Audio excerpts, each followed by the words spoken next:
delikado kayo, ang bakal ba? Pag mag-ice-snow, para ka nag-skating, oh. Oh, slide tayo ba di? Dahil sa pagpatak ng ice snow ay muntikan tayong na-slide. At habang umuulan, patuloy pa rin tayo sa pagtatrabaho. At dito sa compress machine na to, mga buddy, ay pinuputol namin ng mga bakal.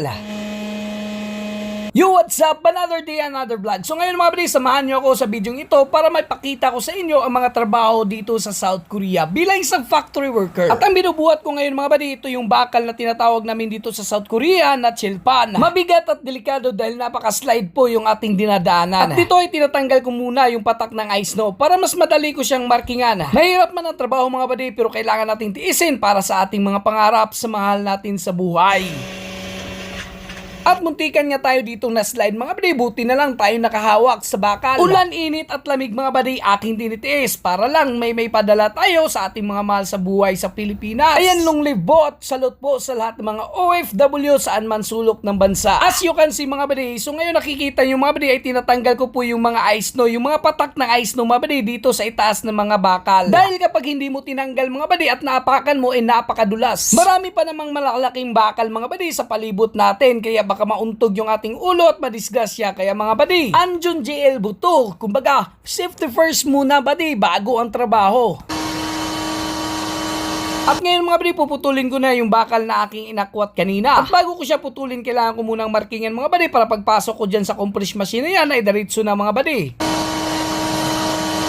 Para iwas tayo sa disgrasya mga buddy, kaya diretsuhan na mga buddy, pag marking natin, ipasok natin sa compress machine, iwas disgrasya mga buddy, dahil diretso na yan mga buddy, nakikita na natin kung alin doon ang puputulin ng ating machine.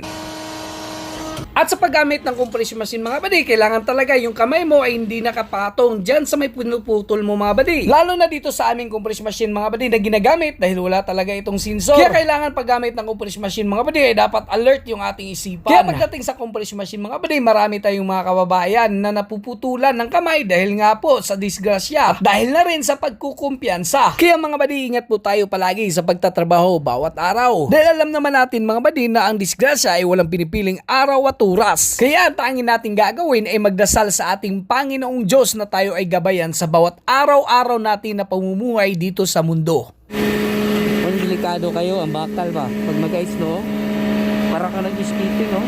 Oh, slide tayo ba di? Ano, panahon saan mo siya bago ka mulakaw eh, para hindi ka madalinas. Ay, naku. Mag-ice-snow ka kanina mga badi, kadlawon. Oh, putol tayo bakal. Kahit ganito man kahirap ang ating hinaharap, hindi tuhad lang mga buddy para sa ating mga pangarap. At hanggang dito na lang mga buddy. See you next vlog in South Korea. Kayo ng Daverlinti ha.